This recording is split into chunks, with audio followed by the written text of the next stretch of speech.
पुण्यातील मांजरीत आदिवासी विद्यार्थ्यांचं अन्नत्याग आंदोलन सुरू आहे। गेल्या 20 वर्षांपासून प्रलंबित असलेल्या वसतिगृहाच्या प्रश्नासह विविध मागण्यांसाठी विद्यार्थ्यांनी आंदोलनाचं हत्यार उपसलंय। 2006 मध्ये मंजूर झालेल्या वसतिगृहाचं काम अद्याप रखडल्याचा विद्यार्थ्यांनी आरोप केलाय। गेल्या 8 दिवसांपासून सुरू असलेल्या आंदोलनादरम्यान एका विद्यार्थ्याची प्रकृती बिघडली असून त्याला ससून रुग्णालयात दाखल करण्यात आलंय। गडचिरोलीत सर्पदंशानं मृत्युमुखी पडलेल्या विद्यार्थ्यांना न्याय मिळावा या मागणीसह आंदोलनकर्त्यांचं शिष्टमंडळ आज मुख्यमंत्र्यांच्या भेटीसाठी गेलं। ज्ञानेश्वर प्रतिनिधी आहेत आपले पुण्याहून आपल्यासोबत। ज्ञानेश्वर, नेमका काय प्रकार आहे आणि आता पुढची दिशा काय आहे आंदोलनाची?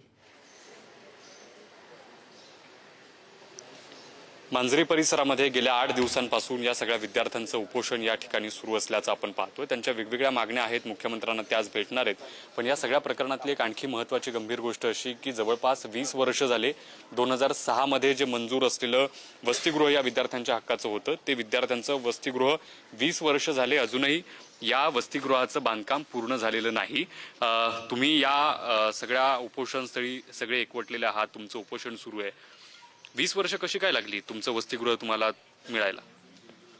खरं तर या शासनाचा जो निष्काळजीपणा आहे, तसंच आदिवासी समाजाबाबतचा जो काही दृष्टिकोन आहे, आजही आमच्या जे काही आमचे पालक आहेत, ठीक आहे, आपण त्यांचे जे प्रतिनिधी आहेत त्यांची भूमिका जाणून घेऊ। त्यांची जे अन्नत्याग केलेले विद्यार्थी आहेत त्यांची तब्येत बरी नाही। 20 वर्ष झाली, मिळालं का तुम्हाला तुमचं वसतिगृह? नाही मिळालं सर।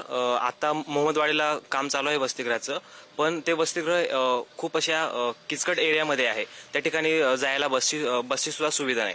आणि मुलींसाठी बघितलं तर 2006ला शासन निर्णयामध्ये मुलींसाठी 500 संख्येची इमारत पुण्याच्या मध्यवर्ती ठिकाणी JR मध्ये मेन्शन आहे। आज 2026 आलं, आजही मुलींसाठी इमारत खूप पुण्याच्या गोपाळपट्टी सारख्या भागामध्ये इमारत उपलब्ध आहे, त्या ठिकाणी त्यांना राहावं लागतं। काय काय तुमच्या अडचणीत याशिवाय आणखी काय महत्त्वाचे मुद्दे आहेत ज्याच्यासाठी हे उपोषण तुम्ही करताय? आमची फक्त हॉस्टेलची समस्या नाही, तर ज्या गडचिरोलीच्या भगिनी आमच्या या प्रशासनाच्या गैरव्यवस्थेमुळे ज्यांचा मृत्यू झाला, तो आकस्मिक नसून हा व्यवस्थेने केलेला हा खून आहे, अशा प्रशासनाचा मला या ठिकाणावर जाहीर निषेध करू वाटतो। आणि त्या मुलींना फक्त 4 लाख रुपयाची मदत केली शासनाने, तर या ठिकाणी सुद्धा मी त्यांचा जाहीर निषेध करतो। त्या मुलींना 1 कोटी रुपयांचा निधी त्या ठिकाणी भेटला पाहिजे अशी आमची मागणी आहे। आपण अपेक्षा करूया की या गोष्टीला प्रशासन सुद्धा दाद देईल आणि या विद्यार्थ्यांच्या समस्या सुटण्यास मदत होईल। धन्यवाद तुम्ही दिलेल्या या प्रति